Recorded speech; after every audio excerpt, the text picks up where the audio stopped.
ఎవడెళ్ళడు.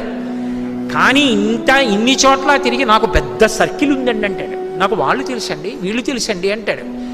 ఆఖరణ ప్రాణం పోయాక వెనక వచ్చేవాళ్ళు ఎవరు రారు అని తన శరీరమే కాలిపోతుంటే చూసుకుని ఏడుస్తాడు. చీకటి పడిపోతే అయ్యో ఓపిక ఉన్నప్పుడు ఒక్క రోజు గుడికి వెళ్ళలేదురా, ఓ ప్రవచనం వినలేదురా, ఓ ప్రదక్షిణం చేయలేదురా, ఓ పూజ చేయలేదురా అని అప్పుడు ఏడుస్తూ ఉంటాడు. ఎవరు ఊరుకోబెట్టేవాళ్ళు ఎవరు ఉండరు.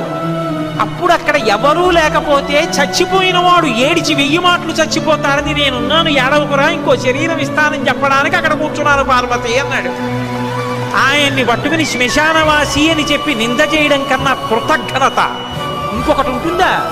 అంతకన్నా అసహ్యకరమైన విషయం ఇంకోటి ఉంటుందా? అలా అన్నవాడు అసలు మనుష్యుడు అనిపించుకోవడానికి వాడు యోగ్యుడే. కాబట్టి అందుకు కూర్చున్నాను పార్వతి, అంతేకాని నాకు సరదా పుట్టి శ్మశానానికి వెళ్ళి కూర్చోలేదని చెప్పాడు.